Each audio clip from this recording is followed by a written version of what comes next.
வணக்கம் மக்களே. இன்னைக்கு நம்ம யூடியூப் சேனலில் பெரண்டை துவையல் எப்படி பண்ணுறதுன்னு பார்க்க போகிறோம். பார்க்கலாமா? ஒரு கப் அளவுக்கு பெரண்டையை 2 ஸ்பூன் நல்லெண்ணெய் விட்டு நல்லா ரோஸ்ட் பண்ணி எடுத்துக்கணும். அது எந்த அளவுக்குனா நல்லா கலர் சேஞ்ச் ஆகிற அளவுக்கு நல்லா ரோஸ்ட் பண்ணி எடுத்துக்கணும். இந்த கப் அளவுக்கு தான் நான் பெரண்டை எடுத்திருக்கேன். இந்த அளவுக்கு பார்த்துக்கோங்க. இந்த அளவுக்கு நல்லா ரோஸ்ட் பண்ணி எடுத்துக்கணும். இது எனக்கு ஒரு 10 மினிட்ஸ் ஆச்சு. ஒரு மீடியம் ஃப்ளேமில் வச்சு தான் ரோஸ்ட் பண்ணி எடுக்கணுமே தவிர ஹை ஃப்ளேமில் வச்சு நம்ம ரோஸ்ட் பண்ணி எடுக்கக்கூடாது. இதை ரோஸ்ட் பண்ணி தனியாக எடுத்து வச்சுக்கணும். இதே எண்ணெயில் 3/4 கப் அளவுக்கு இஞ்சி போட்டு இதையும் நல்லா வதக்கி எடுத்துக்கணும். இதுவுமே நல்லா ஒரு கோல்டன் ப்ரௌன் அளவுக்கு நல்லா வதங்கணும். ஹை ஃப்ளேமில் வச்சு வதக்காதீங்க.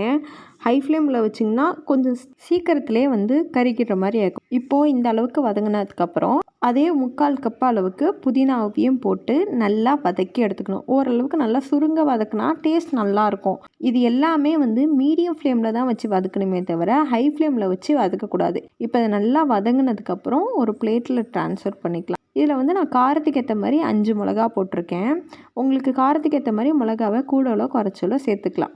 இதையும் வறுத்து தனியாக எடுத்து வச்சுக்கணும். இப்போது ஒரு குட்டி லெமன் சைஸ் அளவுக்கு புளி எடுத்து இதையும் கொஞ்சம் ரோஸ்ட் பண்ணி எடுத்து இதையும் தனியாக வச்சுக்கணும். இப்போது 1/4 கப் அளவுக்கு கருப்பு உளுந்து போட்டால் கொஞ்சம் டேஸ்ட் நல்லாயிருக்கும். நீங்கள் வெள்ளை உளுந்து போட்டுக்கிறதுனால போட்டுக்கலாம். இதிலே தேவையான உப்பு, ஒரு 9 மிளகு இதிலையே சேர்த்து நல்லா இதையும் நல்லா ரோஸ்ட் பண்ணி தனியாக எடுத்து வச்சுக்க. இது நல்லா ஆறுனதுக்கப்புறமா ஃபஸ்ட்டு புளியும் மிளகாவையும் வச்சு நல்லா அரைச்சிட்டு அதுக்கப்புறமா மீதம் உள்ளதையும் போட்டு நல்லா ஃபைன் பேஸ்ட்டாக அரைச்சிக்கணும். உங்களுக்கு வேணும்னா கொஞ்சம் நல்லா தண்ணி விட்டு அரைச்சிக்கலாம்.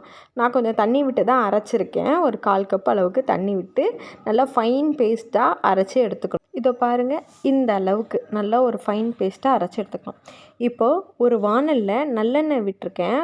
நல்லெண்ணெய் ஊற்றினா கொஞ்சம் நல்லா டேஸ்ட் நல்லாயிருக்கும். அதனால தான் நான் நல்லெண்ணெய் விட்டுருக்கேன். இப்போது அரைச்சி வச்ச பேஸ்ட்டை போட்டு நல்லா கிண்டிக்கிட்டே இருக்கணும்.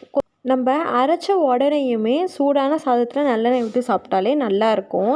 நான் இதை கொஞ்சம் ஸ்டோர் பண்ணி வைக்கிறேன்றதுனால நான் நல்லா வதக்கி எடுத்துக்கிறேன். இதை தாராளமாக வெளியில் 1 வாரம் வரைக்கும் வச்சு சாப்பிட்லாம். ஃப்ரிட்ஜில் வைக்கிறதா இருந்தால் 1 மாதம் வரைக்கும் கூட வச்சு சாப்பிட்லாம். இப்போ பாருங்கள் எண்ணெய் நல்லா எந்த அளவுக்கு பிரிஞ்சு வந்திருக்குன்ட்டு.